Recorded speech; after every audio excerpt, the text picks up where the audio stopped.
إن الحمد لله نحمده ونستعينه ونستغفره ونعوذ بالله من شرور أنفسنا ومن سيئات أعمالنا. من يهده الله فلا مضل له ومن يضلل فلا هادي له،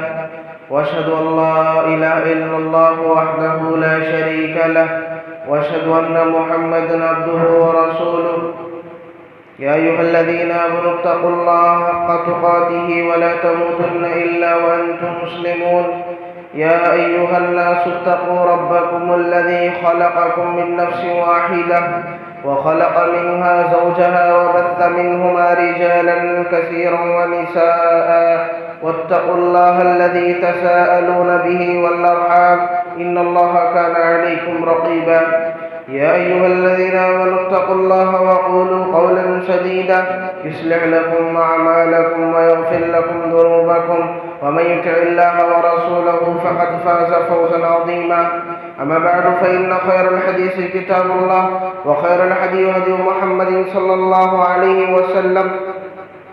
وشر الأمور محدثاتها وكل محدثة بدعة وكل بدعة ضلالة وكل ضلالة في النار.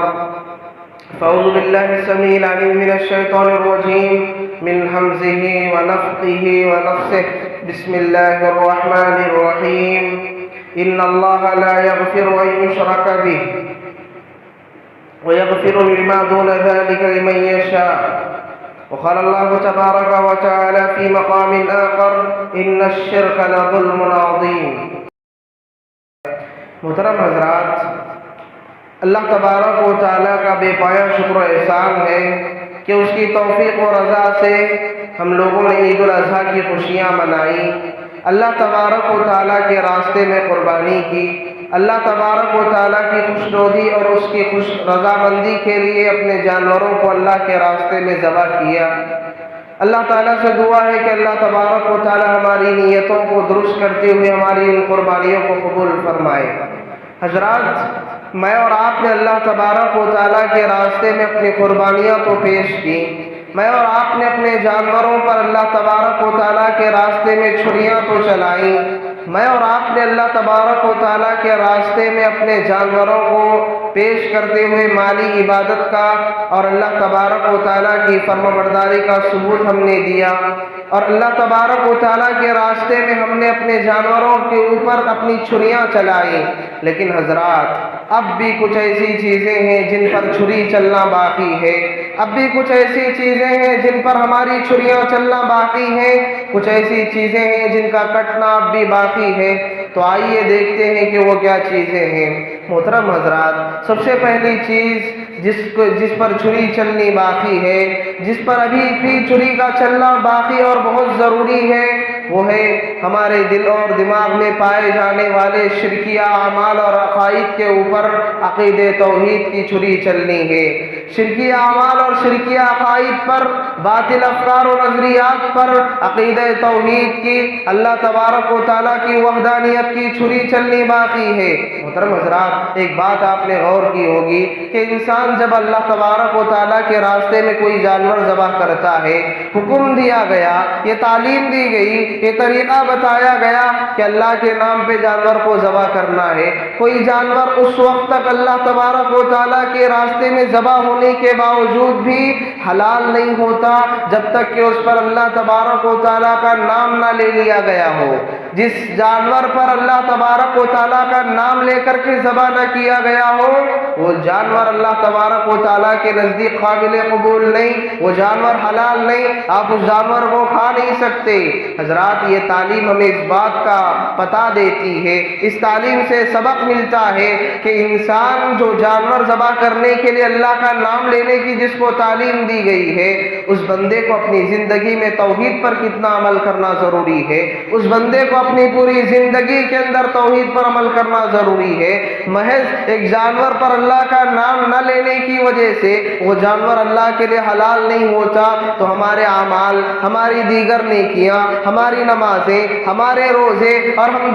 دن اور رات کے اندر جو نیک اعمال کرتے ہیں، ان نیک اعمال میں اگر اللہ تبارک و تعالیٰ کا نام خالص نہ ہو، اللہ تبارک و تعالیٰ کی توحید خالص نہ ہو، اس کے اندر شرک کی ملاوٹ ہو جائے، اللہ کے ساتھ دوسروں کو شریک کر لیا جائے وہ عبادتیں کیسے قبول ہو سکتی ہیں؟ تو حضرات جس طرح قربانی کے قبول ہونے کے لیے اللہ کا نام لیا جانا ضروری ہے، قربانی کے قبول ہونے کے لیے اللہ تبارک و تعالیٰ کی توحید کا اقرار ضروری ہے کہ اے اللہ تیری ذات بڑی ذات ہے، اے اللہ تو ہی بڑائی کے لائق ہے۔ انسان یہ کہتے ہوئے اپنے جانور کو ذبح کرتا ہے، بسم اللہ واللہ اکبر، اے اللہ تیرے نام پہ ذبح کر رہا ہوں، تیرے لیے ذبح کر رہا ہوں، اے اللہ تو نے دیا ہے تیرے راستے میں لٹا رہا ہوں۔ یہاں پر توحید کا پیغام دیا جاتا ہے۔ تو حضرات ایک محض خالی قربانی کو قبول کرنے کے لیے جہاں توحید کو ضروری قرار دیا گیا تو انسان کے زندگی بھر کے اعمال، انسان کی زندگی بھر کی نیکیاں، انسان کے زندگی بھر کیے جانے والے اچھے کاموں کو قبول کرنے کے لیے توحید کی کتنی سخت ضرورت ہوگی۔ حضرات آج ہمارا معاملہ یہی ہے کہ ہم نے بسم اللہ واللہ اکبر کہہ کر کے اپنے جانوروں کو توحید کے ساتھ اللہ کے راستے میں ذبح تو کیا، لیکن ہم نے اپنے دل اور دماغ کے اندر پائے جانے والے شرکی عقائد پر توحید کی چھری نہیں چلائی۔ آج بھی ہمارے دل میں وہی باطل نظریات، آج اکثر مسلمانوں کے دل میں وہی شرکیہ خیالات اور وہی شرکیہ ان کی باتیں ان کے ذہنوں میں پنپ رہی ہیں، اور وہی باتیں ان کے ذہنوں میں موجود ہیں جو قربانی سے پہلے ان کے دلوں میں تھی، جو قربانی سے پہلے شرکیہ عقائد تھے، وہی شرکیہ باتیں آج بھی ان کے دل و دماغ کے اندر پائی جا رہی ہیں۔ تو پھر ہم نے قربانی سے کیا سیکھا؟ پھر ہم نے قربانی سے توحید کا کیا درس لیا؟ حضرات ایک بات یاد رکھیں، صرف جانور پر قربانی کے جانور پر چھری چلانا یہ اللہ تبارک و تعالیٰ کی رضامندی نہیں ہے۔ صرف جانور پر قربانی کے جانور پر صرف چھری چلا دینے سے ایک انسان اللہ کا پکا سچا فرمانبردار نہیں بن جاتا، اس کی زندگی میں توحید ضروری ہے، شرک سے دوری ضروری ہے۔ انسان کو اپنے دل و دماغ میں پائے جانے والے شرکی عقائد و اعمال پر توحید کی چھری چلانی ضروری ہے، تبھی جا کر کے ایک بندہ حقیقی معنوں میں اللہ کا فرمانبردار اور نیک بندہ بن سکتا ہے۔ حضرات ابراہیم علیہ السلام کی سنت کے طور پر، پیارے نبی صلی اللہ علیہ وسلم کے طریقے کے طور پر یہ قربانی ہم کرتے ہیں۔ ذرا ان کی زندگیوں کو دیکھ لیجئے، ان کی ساری زندگیاں توحید سے بھری ہوئی ہیں۔ چاہے آپ حضرت ابراہیم علیہ السلام کا معاملہ لے لیں یا پیارے نبی صلی اللہ علیہ وسلم کی زندگی دیکھیں، جن کو یاد کر کے ہم قربانی کرتے ہیں ان کی زندگی توحید سے عبارت ہے، ان کی زندگی میں توحید پائی جاتی تھی۔ وہ جیتے تھے تو توحید کے لیے، وہ مرتے تھے تو توحید کے لیے، وہ ہر کام توحید کے لیے کرتے تھے۔ ان کے دنیا میں آنے کا مقصد توحید، ان کے دنیا میں زندگی گزار کر لوگوں سے مار کھانے اور گالیاں سننے کا مقصد توحید، توحید کے لیے اپنی ہر چیز لٹا دی انہوں نے۔ لیکن ہم نے ان کی زندگی سے قربانی کو تو لے لیا، قربانی کی اس عبادت کو تو ہم نے ان کی زندگی سے سیکھ لیا، لیکن ان کی زندگی کے اندر پائے جانے والی وہ توحید، ان کے زندگی میں پائے جانے والی وہ وحدانیت، وہ اللہ تبارک و تعالیٰ کے لیے پائے جانے والی ان کے اندر توحید کی جو جھلکیاں، جو توحید کے ان کے اندر زندگی میں پائے جانے والی چیزیں ہیں، اس کو ہم نے ترک کر دیا۔ ابراہیم علیہ السلام نے ان کی زندگی کے بارے میں ہم نے آپ کو بتایا۔ حضرات انہوں نے توحید کے لیے اپنے گھر کو چھوڑا، توحید کے لیے اپنے باپ کو چھوڑا، توحید کے لیے قوم والوں نے ان کو مارنے کی پلاننگ بنائی، آگ میں ڈالا۔ یہ سب معاملہ کیوں ہوا؟ توحید کے لیے ہوا۔ تو جب حضرت ابراہیم علیہ السلام کی زندگی پوری توحید ہے تو جہاں ہم ان کی زندگی سے قربانی کی تعلیم حاصل کرتے ہیں وہیں ان کی زندگی سے توحید کا پیغام ملے۔ آج کتنے مسلمان ہیں جو کرنے کو نام کو قربانی تو کرتے ہیں لیکن ان کا عقیدہ پاک نہیں، ان کے عقیدے کے شرک کی ملاوٹ سے ان کا عقیدہ دور نہیں، ان کے عقیدے کے اندر شرک کی ملاوٹ کوٹ کوٹ کر بھری ہوئی ہے۔ وہ اللہ کے سامنے جانور تو قربانی کا ذبح کر رہے ہیں، لیکن جیسے عید الاضحیٰ ختم ہو جائے گی، دوسرے نظر و نیاز کے مواقع آئیں گے، 11ویں کا وقت آئے گا، نظر و نیاز اور چڑھاوے چڑھانے کی بات آئے گی، یہی وہ لوگ جو اللہ تبارک و تعالیٰ کے سامنے اپنے جانور ذبح کیے ہیں، کل کے دن جا کر غیروں کے سامنے اپنے جانور سلائیں گے، غیروں کے سامنے جا کر اپنے جانوروں پر چھری چلائیں گے۔ تو حضرات ایسے لوگوں کی قربانی کی اللہ کو کوئی ضرورت نہیں. اللہ کو ان لوگوں کی قربانی کی ضرورت ہے جن کے قربانی کے اندر اللہ تبارک و تعالیٰ کو عقید توحید چاہیے, جن کے جانوروں کے ساتھ ساتھ ان کا عقیدہ بھی بے عیب ہو, ان کے عقیدے کے اندر بھی کوئی عیب اور کوئی نقصان اور کوئی گھاٹا ان کے عقیدے کے اندر نہ پایا جاتا ہو. تو حضرات سب سے پہلی جو چھری ہمیں چلانی ہے وہ شرک اور باطل افکار, شرک کے باطل افکار پر ہمارے عقید توحید کی چھری چلنی ہے. اللہ تبارک و تعالیٰ کے ساتھ جن لوگوں کو لوگوں نے شریک بنایا ہے, سب سے پہلے ان معبودان باطلہ کی محبت پر, ان باباؤں کی محبت پر, ان غیر اللہ کی محبت پر اللہ تبارک و تعالیٰ کی محبت کی, اللہ تبارک و تعالیٰ کی توحید کی چھری چلنی اب بھی باقی ہے. حضرات اسی طریقے سے قربانی کے جانوروں پر تو ہم نے چھری چلا دی, ایک اور چیز بھی ہے جس پر ہماری چھری اب بھی چلنی باقی ہے, وہ ہے بدعات و خرافات. حضرات بدعات و خرافات پر سنت کی چھری چلنا اب بھی باقی ہے. حضرات کئی ایسے مسلمان ہیں جنہوں نے نئی نئی بدعتیں ایجاد کی ہیں, نئے نئے کام انہوں نے دین میں ایجاد کر لی ہیں. حضرات بدعت کا مطلب کیا ہے؟ بدعت کا مطلب یہ ہے کہ بندہ دین کے اندر ثواب کی نیت ہی سے صحیح کچھ چیزوں کا اضافہ کر لے, اچھا سمجھ کے کچھ چیزوں کا اضافہ کر لے. لیکن ایک بات یاد رکھیں, اللہ تبارک و تعالیٰ نے پیارے نبی پر آیت نازل فرمائی, اليوم اکملت لکم دینکم واتممت علیکم نعمتی ورضیت لکم الاسلام دینا. لوگوں سن لو, آج کے دن میں نے تمہارے اوپر تمہارے دین کو مکمل کر دیا ہے اور اسلام کو, میری نعمت کو تمہارے اوپر مکمل کرتے ہوئے دین اسلام سے تمہارے لیے راضی ہو گیا ہوں. حضرات دین کے مکمل ہو جانے کے بعد, دین کے پورے ہو جانے کے بعد اس میں کسی اچھی چیز کو اچھا سمجھ کر کے داخل کرنا یہ بدعت ہے, یہ بدعت ہے. آج مسلمانوں نے ہر مہینے کے اندر, ہر 15 دن کے اندر ایک نئی نئی بدعتیں ایجاد کر لی ہیں. حضرات ضرورت اس بات کی ہے کہ ان بدعت و خرافات کے افکار پر عقیدہ توحید کے ساتھ ساتھ سنت رسول صلی اللہ علیہ وسلم کی چھری چلے. ان بدعت و خرافات کو کاٹنے کے لیے سنت رسول کی چھری کا استعمال کریں اور پیارے نبی کی سنتوں پر عمل کرتے ہوئے ان باطل افکار و نظریات سے, ان بدعت و خرافات سے اپنے دامن کو بچائیں. حضرات بدعت کرنے والوں کے بارے میں آپ کو معلوم ہونا چاہیے, اللہ تبارک و تعالیٰ نے سورہ کہف کے اندر فرمایا, قل هل ننبئکم بالاخسرین اعمالا, کہا کیا ان لوگوں کے بارے میں تمہیں نہ بتاؤں جو اعمال کے حساب سے سب سے زیادہ خسارہ اٹھانے والے ہیں. قل هل ننبئکم بالاخسرین اعمالا الذین ضل سعیهم فی الحیاۃ الدنیا وهم یحسبون انهم یحسنون صنعا. جو نیک اعمال تو کرتے ہیں, دنیا کے اندر بھلائیاں کر کر کے تھک جاتے ہیں, ان کی زندگی اچھے کاموں میں تو گزرتی ہے لیکن وہ ساتھ ہی ساتھ کچھ ایسے اچھے کام کرنے لگ جاتے ہیں جس کو وہ اچھا سمجھتے ہیں. اور اللہ نے کہا الذین ضل سعیهم, ان کی یہ کوششیں, ان کی یہ محنتیں جس کو اچھا سمجھ کے کر رہے ہیں, یہ نہ اللہ تبارک و تعالیٰ کے دربار میں رائے گاہ ہیں, بیکار ہیں, اللہ کے نزدیک اس کی کوئی حیثیت نہیں ہے. حضرات پیارے نبی صلی اللہ علیہ وسلم فرماتے ہیں, من عمل عملا لیس علیہ امرنا فہو رد. جس آدمی نے کوئی کام کیا, اچھا سمجھ کے کیا ہو, دین سمجھ کے کیا ہو, نیکی سمجھ کے اس نے وہ کام انجام دیا ہو, پیارے نبی فرماتے ہیں ایسا کام کسی نے انجام دیا, لیس علیہ امرنا فہو رد, جس پر میرا طریقہ نہیں ہے, میرے صحابہ کا طریقہ نہیں ہے. یعنی اگر دین میں کسی نے کوئی اچھا کام سمجھ کے نیا کام ایجاد کر دیا, گویا پیارے نبی نے کہا فہو رد,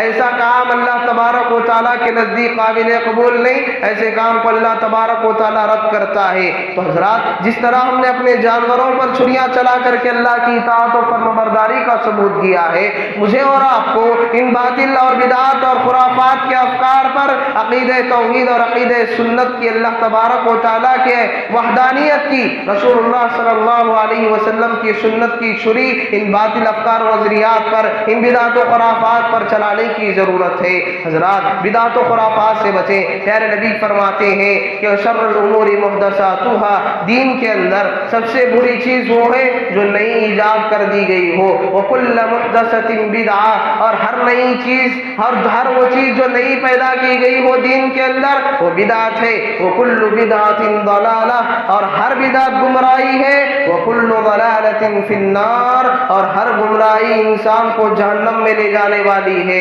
حضرات، ہمیں اپنی طرف سے کوئی اچھا کام دین میں ایجاد کرنے کی ضرورت نہیں ہے، ہمیں اپنی طرف سے دین کے اندر کوئی نیا کام پیدا کرنے کی ضرورت نہیں ہے۔ دین میں جو کام ہے ان پر عمل کرے کافی ہے، کیونکہ پیارے نبی نے ہم سے کوئی چیز چھپائی نہیں ہے، صحابہ اکرام نے کوئی اچھی بات ہم سے چھپا کر کے نہیں رکھی ہے، ہر بات ہمارے سامنے ظاہر ہے، ہر بات کو پیارے نبی نے بتا دیا ہے۔ اور ایسے وقت میں جبکہ پیارے نبی نے سب بتا دیا ہے، اس کے باوجود اگر ہم نئی چیزیں ایجاد کر کے اس کو اچھا سمجھنے لگے، گویا بدعت کرنے والا جس کام کو ایجاد کر کے سمجھتا ہے کہ یہ بھی دین ہے، وہ پیارے نبی صلی اللہ علیہ وسلم کے رسالت کو ادا کرنے کے بارے میں جو ذمہ داری آپ کو دی گئی تھی اس پر الزام لگاتا ہے کہ پیارے نبی نے گویا یہ چیزیں ہم سے چھپا کے رکھی تھی۔ نعوذ باللہ من ذالک، جبکہ پیارے نبی صلی اللہ علیہ وسلم حجۃ الوداع کے موقع پر 1,00,000 چلر صحابہ اکرام وہاں پر جمع ہے،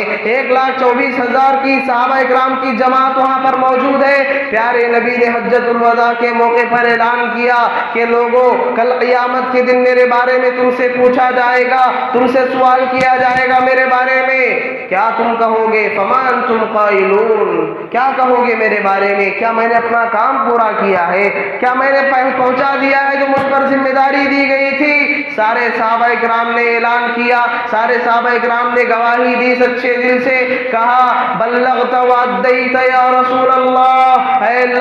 اللہ کے نبی ہمیں گواہی دیں گے کہ اللہ کے نبی صلی اللہ علیہ وسلم نے ہم تک ہر چیز پہنچائی، اپنی ذمہ داری کو آپ نے پوری طرح ادا کیا۔ اس وقت پیارے نبی نے اللہ کو گواہ بناتے ہوئے کہا اللہم اشہد، اللہم اشہد، اللہم اشہد، اے اللہ ان لوگوں کی اس بات پہ تو گواہ رہنا۔ محترم حضرات، جب پیارے نبی نے سب چیزیں بتا دی ہیں تو نئی چیزیں ایجاد کرنا، پیارے نبی صلی اللہ علیہ وسلم کی پیدائش کا دن، نئی چیزیں، اسی طریقے سے شب برات، شب معراج، یا جو بھی چیزیں آج مان لیجئے، یقین کیجئے ہر مہینے کے اندر، ہر 15 دن میں آج ہمارے مسلمانوں کے اندر کوئی نہ کوئی نئی چیز پیدا ہو چکی ہے۔ کوئی مہینہ ایسا نہیں گزرتا جس کے اندر مسلمان کوئی بدعت انجام نہ دیتے ہوں۔ تو محترم حضرات، یہ کیسی گمراہی ہے؟ یاد رکھیں، دین میں جو چیز ہے وہ نہ کم ہے اور نہ زیادہ ہے، جو چیز بتائی گئی ہے اس پر اسی طرح عمل کرنے کی کوشش کریں۔ حضرات، اسی طریقے سے جس طرح ہم نے توحید کی چھری عقیدہ شرک پہ چلانی ہے، جس طرح بدعت و خرافات پہ چھری چلانی ہے، اسی طریقے سے ریاکاری پر اخلاص و للہیت کی چھری چلنا ہے۔ محترم حضرات، اللہ تبارک و تعالیٰ کے لیے ہم نیک اعمال کرتے ہیں، اچھے کام ہم اللہ تبارک و تعالیٰ کے لیے کرتے ہیں، لیکن یاد رکھیں اس کے اندر اگر ریاکاری آ جائے، دکھاوا آ جائے، دوسروں کی تعریف سننا ہمارا مقصد بن جائے، وہ نیک عمل ہمارے لیے وبال جان بن جاتا ہے اور کل جہنم میں جانے کا ذریعہ بن جاتا ہے۔ پیارے نبی صلی اللہ علیہ وسلم نے فرمایا کہ میری امت پر مجھے سب سے زیادہ خوف اگر کسی چیز کا ہے تو پیارے نبی نے کہا وہ چھوٹے شرک یعنی ریاکاری کا مجھے ڈر ہے۔ محترم حضرات، ریاکاری بڑی خطرناک چیز ہے۔ ایک تو شیطان انسان کو پہلے اعمال سے روکتا ہے، نیک کام کرنے سے روکتا ہے، پھر جب انسان اس کو شکست دے کر، اس کو ہرا کر، اللہ تبارک و تعالیٰ کی بات مان کر نیک اعمال کرنے لگتا ہے تو شیطان نیک اعمال کے طریقے سے انسان کو بھٹکانے کی کوشش کرتا ہے۔ وہ کس طرح نیک اعمال کرتے ہوئے انسان کے دل میں خواہش، یہ وسوسہ پیدا کرتا ہے کہ کام دیکھ کر لوگ تیری تعریف کریں تو کتنا اچھا ہوگا، لوگوں کو دکھانے کے لیے کام کر تو کتنا اچھا ہوگا، لوگوں کو دکھا کے نیک اعمال کر تاکہ لوگ تیری تعریف کریں۔ اس راستے سے انسان کو شیطان بھٹکاتا ہے۔ تو یاد رکھیں، نیک اعمال کریں لیکن کبھی ریاکاری اپنے دل میں پیدا نہ کریں۔ یہی وجہ ہے کہ قربانی کے تعلق سے آپ نے جتنی بھی باتیں سنی اس میں ایک بات یہ بھی بتائی گئی آپ کو کہ قربانی کے لیے ضروری ہے کہ انسان کے دل میں اخلاص الالہیت ہو، اللہ تبارک و تعالیٰ کے لیے خلوص ہو، ورنہ اگر قربانی کے اس عمل میں لوگوں کو دکھانا مقصود ہو، لوگوں کی تعریف سننا مقصود ہو تو آپ کی قربانی بیکار ہے، اللہ تعالیٰ کو ایسی قربانی کی کوئی ضرورت نہیں۔ تو حضرات اخلاص الالہیت پیدا کریں، ریاکاری پر اخلاص الالہیت کی چھری چلا دیں جس طرح آپ نے قربانی کے جانور پر چھری چلائی تھی۔ حضرات اسی طریقے سے ایک اور چیز جس پر چھری چلانی اب بھی باقی ہے وہ ہے رزق حرام، مال حرام۔ مال حرام پر رزق حلال کی چھری چلنی آج بھی باقی ہے۔ ہم نے اپنے جانوروں پر تو چھری چلا دی، اپنے جانوروں کو تو اللہ کے راستے میں کاٹ دیا، لیکن آج بھی ہمارے اندر حرام کمانے کا شوق ہے،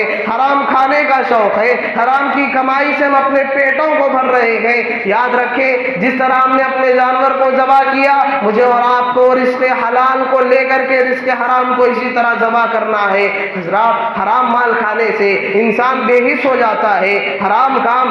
کام کر کے کمانا، حرام کمائی کھانا، اسے شریعت میں منع کیا گیا، لا تأکلوا اموالکم بینکم بالباطل، لوگوں اپنے مالوں کو آپس میں باطل طریقے سے نہ کھاؤ، لوٹ مار کرنا، سود کھانا، کسی کا مال چھین کر کے کھا لینا، کسی کے مال پر ناجائز قبضہ کر لینا، یہ ساری چیزیں رزق حرام میں آتی ہیں۔ اور یاد رکھیں جو بندہ رزق حرام کھاتا ہے اس بندے کی عبادتیں قبول ہونا مشکل، اس بندے کی دعائیں رد کی جاتی ہیں، اس بندے کی دعا قبول نہیں ہوتی جو بندہ حرام کا لقمہ اپنے پیٹ میں ڈالتا ہے۔ پیارے نبی صلی اللہ علیہ وسلم نے ایک صحابی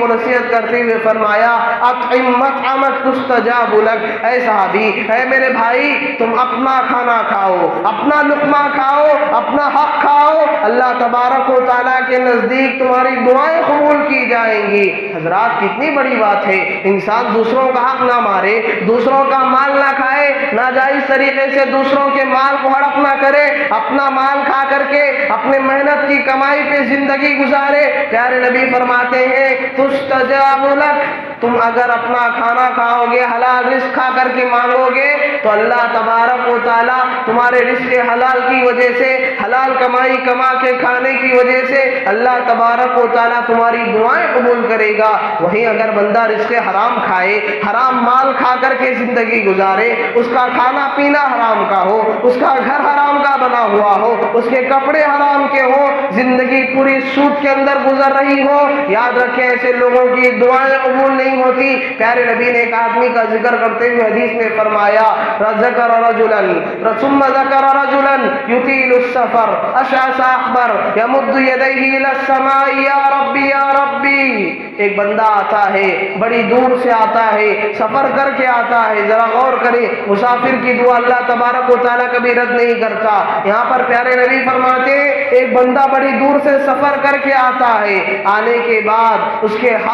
کے بال پرا گندا ہے، اس کا جسم گندا ہو چکا ہے، سفر اتنا لمبا سفر کر کے آیا ہے، اور آنے کے بعد ہاتھ اٹھا کر کے اللہ تبارک و تعالیٰ سے دعا مانگتا ہے یا ربی یا ربی، اے اللہ میری دعا قبول کر لے، میری خواہشات کو پورا کر دے، میرے دل کے ارمانوں کو پورا کر دے، اللہ سے دعا کرتا ہے یا ربی یا ربی، آسمان کی طرف نگاہیں اٹھا کے دعا کر رہا ہے اے اللہ میری دعاؤں کو قبول فرما۔ پیارے نبی فرماتے ہیں تو کیف تستجاب، اس کی دعائیں کیسے قبول کی جائیں گی؟ انا یستجاب لہ، کیوں؟ کیونکہ فرمایا مطعمہ حرام ومشربہ حرام وملبسہ حرام وغذی بالحرام، اس کا کھانا حرام کا، اس کا پینا حرام کا، اس کا پہننا حرام کا، اس کی جو پرورش ہوئی ہے وہ حرام کے مال سے ہوئی ہے، تو اللہ تبارک و تعالیٰ اس کی عبادت کو، اس کی دعا کو کیسے قبول کرے گا؟ پیارے نبی نے فرمایا فَأَنَّا يُسْتَجَابُ لَهُ، اللہ اس کی دعا کیسے قبول کرے گا